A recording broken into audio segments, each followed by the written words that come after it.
Ang African Swine Fever o ASF ay lubhang nakahahawa at nakamamatay sa mga baboy. Malaki ang epekto nito sa food safety at ekonomiya. Mahigpit na ipatupad ang biosecurity, maglinis at mag-disinfect. Mag-report agad sa lokal na pamahalaan kung magkasakit o mamatay ang alagang baboy. Bisitahin ang National ASF Prevention and Control Program o NASFPCP Facebook page para sa karagdagang impormasyon. Let's be aware, be secure, be ASF free.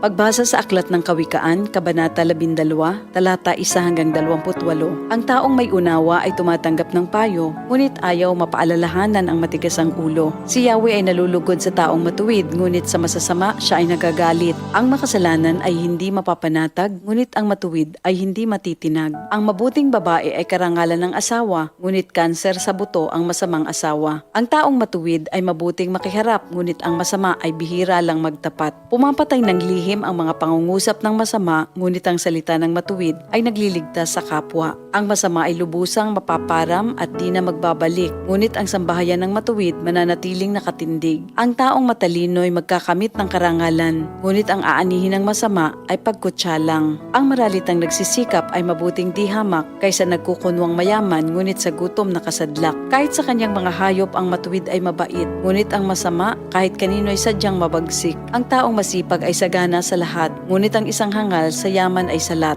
Ang nais ng masama ay puro kasamaan, ngunit ang tuntungan ng matuwid ay hindi magmamaliw. Ang masama ay nahuhuli sa salita ng kanyang bibig, ngunit ang matuwid ay malayo sa ligalig. Ang kakamti ng tao ay batay sa gawa o salita, bawat isa ay tatanggap ng karampatang gantimpala. Ang akala ng mangmang ay siya lamang ang tama, ngunit handang tumanggap ng payo ang taong may unawa. Ang pagkainis ng mangmang kaagad nahahalata, ngunit ang mga matatalino di pansin ang pagkutya. Sa pagsasabi ng tapat, lumilitaw ang katarungan, ngunit ang pagsisinungaling ay lumilikha ng kapahamakan. Ang matalas na pananalita ay sumusugat ng damdamin, ngunit sa magandang pananalita, sakit ng loob ay gumagaling. Ang tapat na labi ay mananatili kailanman, ngunit ang dilang sinungaling ay hindi magtatagal.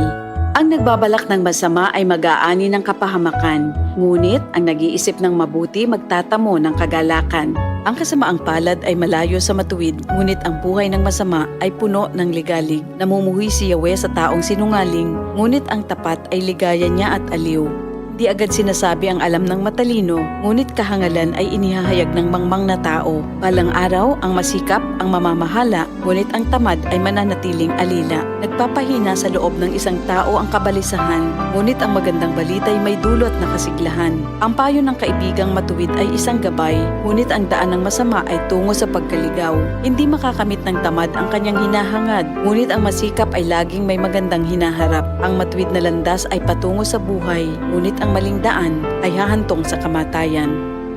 Ito ang salita ng Diyos. Kapaskuhan na naman, isang panahon ng pagmamahalan at pagbibigayan. Tama ka dyan, Tito Boy. Ito rin ang panahon para magpasalamat sa Diyos. Kahit sa gitna ng mga hamon at pagsubok sa ating buhay, nalagpasan din natin ang mga ito at patuloy tayong nakakatanggap ng mga biyaya.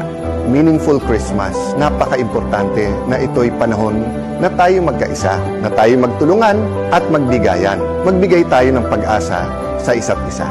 Kahit maliit na bagay, basta't galing sa puso, Tulad ng pagbibigay ng oras para sa pamilya o pagtulong sa nangangailangan. Huwag nating kalimutan pasalamatan ang Diyos. Challenge man yan o blessing, magpasalamat tayo sa ating mahal na Panginoon.